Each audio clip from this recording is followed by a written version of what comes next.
Hello friends, welcome to YouTube channel tips and tips. TGT से प्रवक्ता पदोन्नति कोटे का डेटा दुरुस्त करे शिक्षा निदेशालय। प्रवक्ता कैडर के 50% पदों को टीजीटी शिक्षकों को पदोन्नति कोटा देकर भरा जाता है, मगर इस कोटे का पूरा लाभ टीजीटी शिक्षकों को नहीं मिल पा रहा है। पात्र टीजीटी तो उपलब्ध हैं, मगर उनको कुछ विषयों में उतनी पदोन्नति नहीं मिल रही है जितनी पदोन्नति नियमों के तहत देय है। पदोन्नति के लिए उपलब्ध विषयों का डेटा उच्च शिक्षा निदेशालय की ओर से जो दिया जा रहा है, उसका मिलान जिलों में भरे गए पदों का डेटा शिक्षा उप निदेशक कार्यालयों से मिली जानकारी से मेल नहीं खा रहा है। ऐसे में सही स्थिति क्या है, ये जान पाना शिक्षकों के लिए बहुत मुश्किल हो गया है।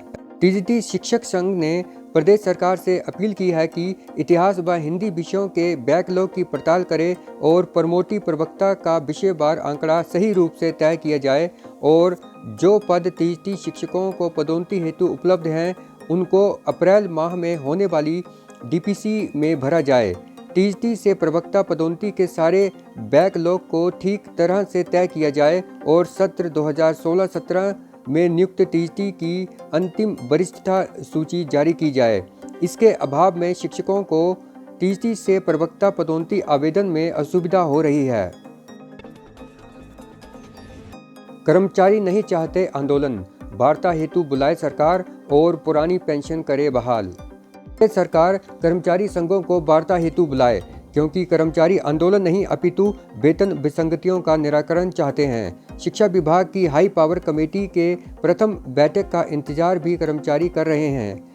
वेतन आयोग विसंगति निवारण समिति भी कर्मचारी संघों को वार्ता हेतु बुलाए और सबकी शिकायतें सुनकर मामला हल करे। पुरानी पेंशन राजस्थान की तर्ज पर बहाल करने की घोषणा की जाए ताकि कर्मचारी अपने भविष्य को सुरक्षित कर सकें। 3 दिन की छुट्टी, अब बुधवार को सजेगा विधानसभा सत्र। शिवरात्रि पर्व के कारण विधानसभा के शेड्यूल में बदलाव हुआ है। शनिवार को सदन में इस बारे में उद्योग मंत्री विक्रम सिंह ठाकुर ने एक प्रस्ताव रखा कि शिवरात्रि पर्व को देखते हुए रविवार के बाद परसों 28 फरवरी सोमवार को अवकाश कर दिया जाए। मंगलवार 1 मार्च को फिर शिवरात्रि का अवकाश होगा।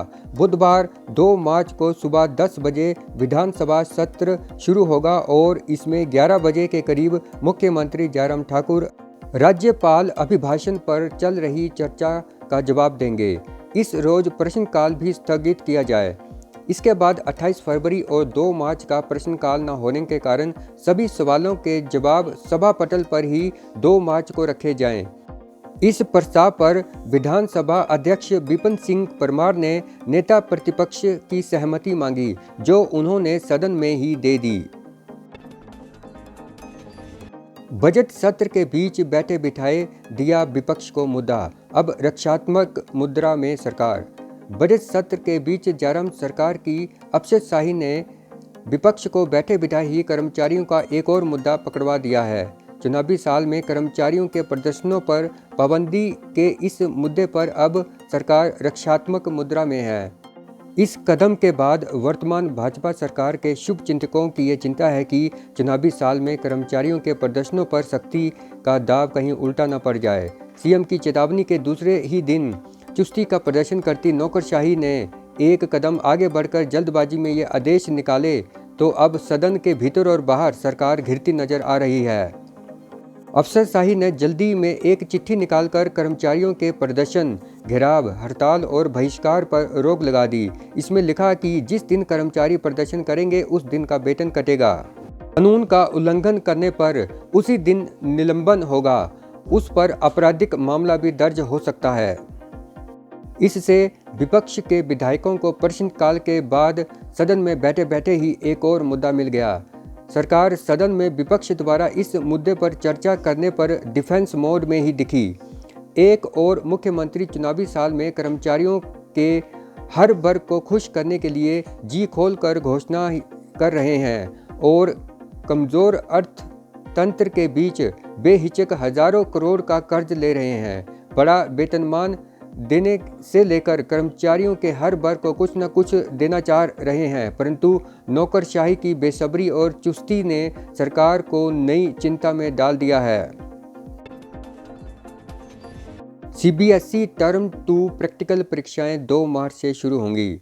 सीबीएसई टर्म 2 प्रैक्टिकल परीक्षाओं की तारीखों का इंतजार अब खत्म हो गया है।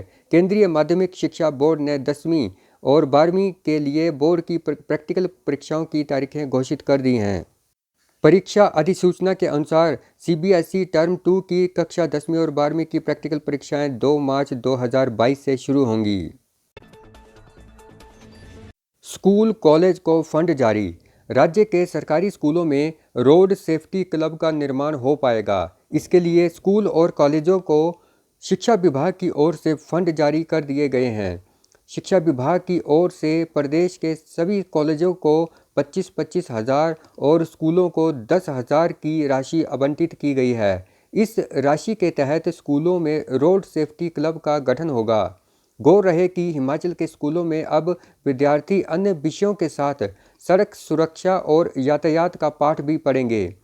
सड़क सुरक्षा पर स्कूली बच्चों के माध्यम से हर घर को जागरूक करने और सड़क हादसों के आंकड़ों को कम करने के लिए ये क्लब बनाए जा रहे हैं।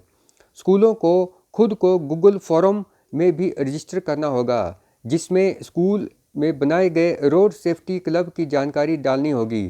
इस क्लब में 50 या फिर इससे अधिक छात्रों को जोड़ा जाएगा, जिनका काम हर हफ्ते रोड सेफ्टी पर कार्यक्रमों का आयोजन करना होगा।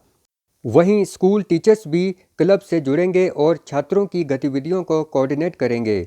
अधिकारियों की टीम भी जिला स्तर पर काम करेगी। यूक्रेन से लौटने वाले हिमाचलियों को दिल्ली से लाने का खर्च उठाएगी राज्य सरकार। हिमाचल प्रदेश विधानसभा में बजट सत्र के दौरान शनिवार को सदन में मुख्यमंत्री जयराम ठाकुर ने कहा कि यूक्रेन से लौटने वाले हिमाचलियों का दिल्ली से लाने का खर्च राज्य सरकार खुद उठाएगी। नई दिल्ली स्थित हिमाचल भवन आवासीय आयुक्त कार्यालय आने वाले विद्यार्थियों व अन्य लोगों को हिमाचल पथ परिवहन निगम और राज्य पर्यटन विकास निगम की बसों से उनके स्वजन तक पहुंचाया जाएगा। तो दोस्तों, इस सेशन में इतना ही। जल्दी ही मिलेंगे एक नई वीडियो में नई जानकारी के साथ। अगर आप चैनल को सपोर्ट करना चाहते हैं तो वीडियो को लाइक और शेयर कीजिए, और अगर आप चैनल पे नए हैं तो चैनल को सब्सक्राइब करने के बाद बेल आइकन ज़रूर प्रेस कर लीजिए। Thank you. Have a nice time.